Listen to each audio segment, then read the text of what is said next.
Well, I suppose I could do one more before the cinemas reopen their gates. I admit I'm very much looking forward to resuming visits, but I'm already feeling nostalgic for that euphoric sensation I get from the commute to the movie being a short obstacle course of clouded judgment and reasons to date me. Godzilla vs. Kong is a kaiju movie. I know, right? What a refreshing change of pace compared to my last review. That's set 5 years after King of the Monsters and shows Godzilla randomly deciding to fuck shit up, labeling him a traitor to humanity. A massive tech organization believes that Hollow Earth, which in this universe serves as the Titans' homeland, contains an energy source powerful enough to fuel their weapon designed to defeat Godzilla. Since no one has successfully made it to Hollow Earth, the whereabouts of this energy source are unknown. Apex approaches former Monarch geologist, cartographer, and hardcore Hollow Earth fan Dr. Nathan Lind to lead the expedition. Lind believes that Kong, accompanied by his babysitter and translator, just roll with it, will be able to lead them to their desire by ways of genetic memory. Oh, and there's a subplot involving someone who shares the same appearance and name as Madison Russell from King of the Monsters, but not even a shred of her personality. She's joined by her dickhead friend as well as a conspiracy theorist slash undercover Apex employee, who all collectively theorize that there's more to the Godzilla attack than meets the eyes belonging to someone with a conjunctivitis fetish. You may have noticed that my frankly bloated description of the plot was heavily focused away from the title characters, which is very akin to the movie itself. If you press play with the hope that you're about to watch a feature-length slobber knocker between the two titans, then you will come away from this experiencing the same level of disappointment as I would if I wasn't already familiar with the MonsterVerse's modus operandi. Godzilla vs. Kong, as I legitimately predicted, doesn't feature that much Godzilla or Kong. Fans of the former won't be too pleased to discover that the lizard has proper fuck all screen time. He also doesn't really feel like a character, but more of a plot device for what comes across as a sequel to Skull Island as opposed to an ensemble movie. However, despite the plot pretty much abandoning Godzilla to revolve around Kong, the film keeps the human narrative nailed to the forefront. With a runtime that clocks in at just under 2 hours, it wouldn't be at all unreasonable for you to imagine that at the very least 30 minutes of that would be dedicated to some form of Titan-related combat. Godzilla vs. Kong takes your 30, looks at you like the piece of shit that you are for thinking of such a time frame before fashioning a paddle out of it and teaching your mom a lesson in impact play. So with that said, I invite you to take a guess at how long the various colossi are partaking in on-screen conflict.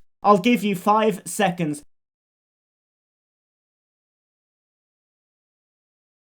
Wrong. It's 8 minutes and 52 seconds by my count, not including stare downs or any of that bollocks. 8 minutes and 52 seconds is objectively not good enough, especially for a movie that's trailers were so combat heavy. Yes, the fights were well choreographed. Yes, the locations of combat were satisfyingly varied, and yes, the manner of which their environments were used during the sequences were creative, but there simply wasn't enough of it. The monsters et al. Look fucking gorgeous, and their facial expressions are so humanistic that if lined up next to Ron Perlman, it would genuinely be difficult to identify the imposters. However, these compliments are practically invalid because, as previously mentioned, they're not featured that heavily in their own movie. Again, Monkey gets more spotlight than Lizard for sure, but when he hadn't got his opponent to play with, he was mostly just moping around whilst being stalked by his consigliere.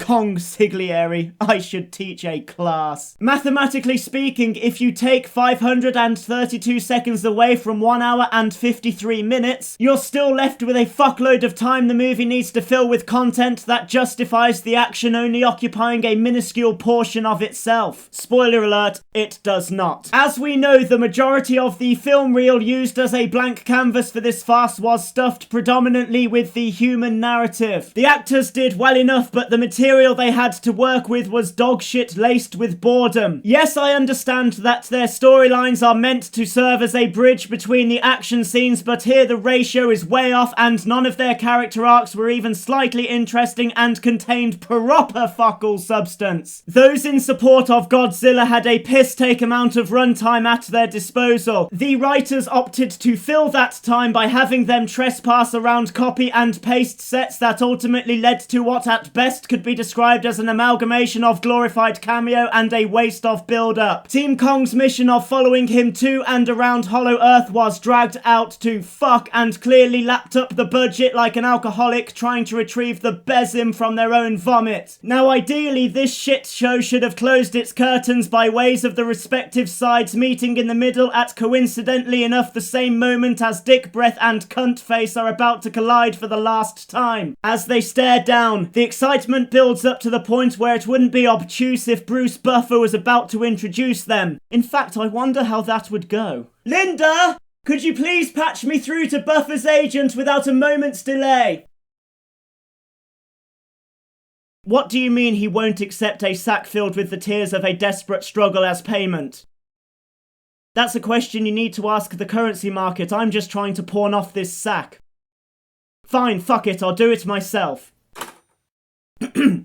This is the moment you've all been waiting for. Introducing first, in the blue corner, a Godzillian Jiu-Jitsu expert, standing at a shade under this movie's ever-growing box office take, currently at $452.4 million. He weighed in only slightly heavier than your mum's favourite dildo, fighting out of Odo Island, Japan, which is nowhere near North Carolina. Fuck your Godzilla!